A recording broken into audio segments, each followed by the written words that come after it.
अस्सलामुअलैकुम दोस्तों और साथियों, उम्मीद है आप लोग खैरियत से होंगे। आज की इस वीडियो में हम बात करेंगे पपाया या पपीता के 5 ऐसे आपकी सेहत को फ़ायदे जो आपको मजबूर कर देंगे कि आपने इनको ज़रूर खाना है, क्योंकि आपको ये पाकिस्तान में अब हर तरफ ही नज़र आता है। पहले पाकिस्तान में नहीं मिलता था ये, लेकिन जब से डेंगू का सोचा गया कि ये डेंगू के मरीज़ों को फ़ायदा देता है, तो उसके बाद से तो खैर आपको ये हर तरफ ही मिलता है। आपको मार्केट्स में भी मिलता है, आपको बड़े बड़े रेस्टोरेंट्स में भी मिलता है, तो कोशिश करें कि इसका इंतखाब ज़रूर करें। अब इसके 5 फ़ायदों की अगर बात करें, तो जिस तरह मैं हमेशा पहले न्यूट्रिशन से शुरू करता हूँ कि इसके अंदर क्या-क्या चीज़ें हैं, लेकिन उससे पहले आप ये समझ लें कि आपको अगर कच्ची हालत में ये मिलता है तो इसको पका के खाना होता है, और अगर आपको ये पकी हुई हालत में मिलता है जो कि ऑरेंज कलर का, यानी इसका छिलक बाहर से होगा, लेकिन अगर ये कच्ची हालत में है तो ग्रीन होगा, जैसे कि सारे फलों की तरह होता है। तो पक्की हालत में आप वैसे भी इसको खा सकते हैं, बहुत मज़ेदार होता है। पुराने दौर में इसको क्यों लोग खाते थे? पुराने दौर में अक्सर गोश्त के साथ मिला के इसको खाया जाता था, यानी अगर आपने गोश्त की कोई डिश खाई है तो फिर आप पपाया भी खाते थे, पपीता खाते थे, और ये ख़ास तौर पे जो सेंट्रल और साउथ अमेरिका जो होते हैं, ये मेक्सिको वगैरह, वहाँ पे बहुत चलता था। अब तो खैर पूरी दुनिया में है।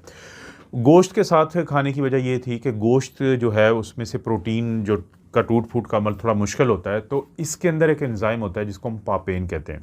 तो उसकी वजह से जो गोश्त की टूट-फूट है और उसका जो असल आपको फ़ायदा हो सकता है प्रोटीन का, तो बड़ी आसानी से मिल जाता था, इसलिए लोग इसको इस्तेमाल करते थे। लेकिन अगर आप इसकी न्यूट्रिशन की बात करते हैं, तो इसका अगर आप एक छोटा पपाया लेते हैं जो 150 या 152 ग्राम का होता है, तो उसके अंदर कैलोरीज़ तकरीबन आपको 60 मिल जाती हैं, कार्बोहाइड्रेट 15 ग्राम मिल जाता है, फाइबर 3 ग्राम मिल जाता है, प्रोटीन 1 ग्राम मिल जाती है, और अच्छी खासी मिकदार में इसमें विटामिन सी है, विटामिन ए है, फोलेट यानी विटामिन B9 है, और पोटेशियम है। लेकिन किसी हद तक या कम मिकदार में आपको calcium, magnesium, vitamin B1, vitamin B3, vitamin B5, vitamin E और के मिलते हैं। लेकिन इसके अंदर इसके अलावा भी जो एंटीऑक्सीडेंट होते हैं, जैसे कैरोटीनॉइड्स की एक टाइप होती है लाइकोपीन, जो अक्सर मैं जिक्र करता रहता हूँ कि टमाटर में भी होता है, शिमला मिर्च में भी होता है, और बहुत सारे ये जो वाटरमेलन यानी तरबूज वगैरह में है, जो बड़ा एक ज़बरदस्त चीज़ है, तो वो भी इसके अंदर मौजूद है। तो इससे आपको अंदाज़ा हुआ है इस पोर्शन से कि जो न्यूट्रिशन के लिहाज से एक बेहतरीन चीज़ है। और इसी तरह से आपके दिल की अच्छी सेहत के लिए डॉक्टर तजवीज़ करते हैं कि पपाया या पपीता को अपनी खुराक में ज़रूर शामिल करें। 2 तरह से ये मदद करता है।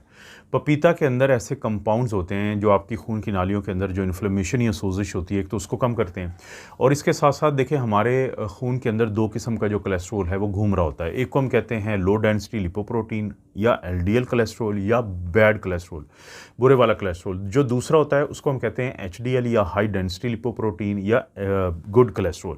अब रेशो जो होती है, अगर किसी में बुरे वाला कोलेस्ट्रॉल ज़्यादा है और अच्छे वाला कोलेस्ट्रॉल कम है, तो उसमें दिल के अटैक के चांसेस ज़्यादा होते हैं।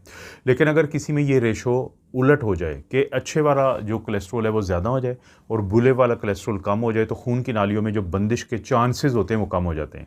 खून की नालियों में इन्फ्लेमेशन या सोजिश कम हो जाए, खून की नालियों में बंदिश के क्लॉटिंग के चांसेस कम हो जाएं, तो इससे फ़ायदा किसको मिलता है? इससे फ़ायदा मिलता है आपकी दिल की सेहत को। और यही वो वजह है कि जो अक्सर डॉक्टर हैं वो अपने मरीज़ों को ये कहते हैं कि आप रूटीन में जो पपाया या पपीता है उसको अपने खाने में ज़रूर शामिल कर लें।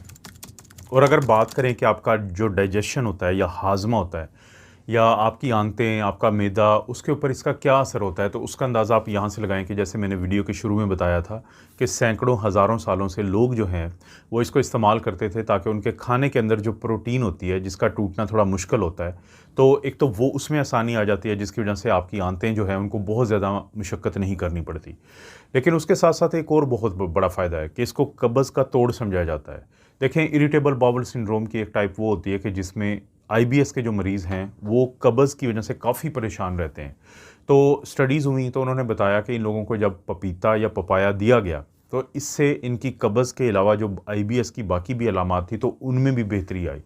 सिर्फ़ कब्ज़ नहीं, कब्ज़ के साथ साथ जो पेट का अफारा होता है, ब्लोटिंग होती है, तो उसमें भी काफ़ी फ़ायदा मिलता है।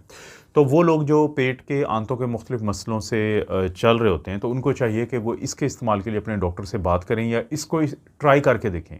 तो हो सकता है उनको उनकी आंतों को या डाइजेशन को या हाज़मे को काफ़ी फ़ायदा मिल जाए।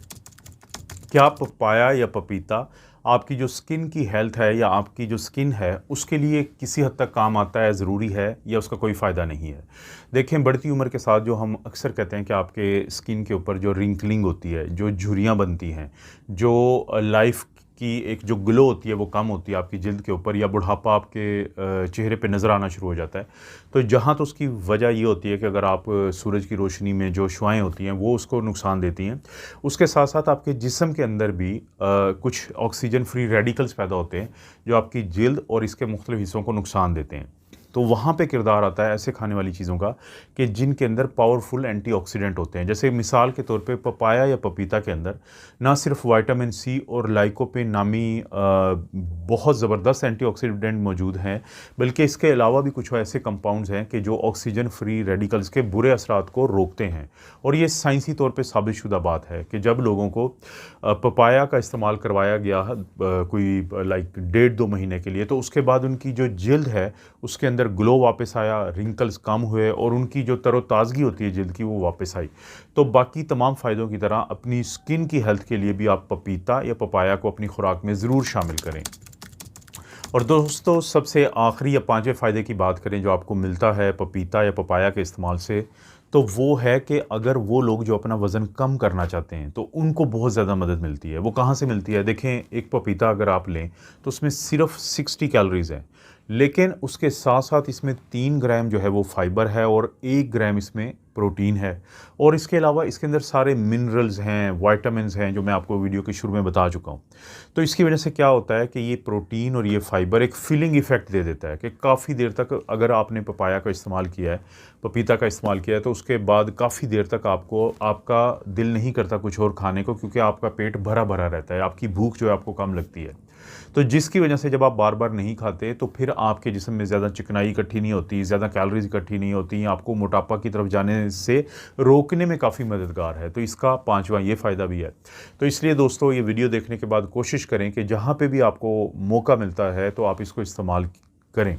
मैं पर्सनली जो पसंद करता हूँ कि जब मैं कहीं पे जाता हूँ और मेरे पास ऑप्शन होता है कि वहाँ पे मीठी भी चीज़ें पड़ी होती हैं, मिठास वाली जो गैर कुदरती कह लें, मसनूई तौर पे जो इंसान बनाते हैं, और उसी वक्त में वहाँ पे कुछ ऐसी चीज़ें पड़ी हों जो कुदरती तौर पे हों, जैसे गरमा होता है, जैसे पपाया होता है। तो मेरी कोशिश होती है कि अपनी प्लेट को मैं ऐसे फ़िल करूं कि मैं कुदरती चीज़ों को और ख़ास तौर पे पपाया को ज़रूर वहाँ पे जगह दूं, क्योंकि एक तो मीठा बहुत होता है, मज़ेदार बहुत होता है और साथ साथ कुदरती भी है फ़ायदों के साथ। तो आपने कमेंट सेक्शन में ज़रूर बताना है कि आप कैसे प्रेफर करते हैं, कि कैसे आप चाहते हैं कि अगर आप मेरा आपको यही मशवरा है कि अगर आप घर में भी इस्तेमाल करते हैं तो इसको काट के अच्छे तरीके से जब प्रेजेंट करेंगे तो आपके बच्चे और बड़े सब ही पसंद करेंगे। लेकिन आपने ज़रूर बताना है कि आपको कैसे पसंद है, और अगर नहीं आप पहले से इस्तेमाल करते तो ज़रूर शुरू करें और फिर बताएं कि आपको किस तरीके से खाना जो है ये ज़्यादा अच्छा लगा। आपको पता है दोस्तों, मैं इस तरह की वीडियोज़ बनाता रहता हूँ। वीडियो को लाइक करें, चैनल को सब्सक्राइब करें, बेल नोटिफिकेशन ज़रूर दबा दें, शेयर के काबिल कोई वीडियो तो ज़रूर शेयर करें। आप अपना और अपनी फैमिली का ख्याल रखें। अल्लाह ताला आपको और आपकी फैमिली को हर किस्म की बुराई, बीमारी और आजमाइश से महफूज रखें।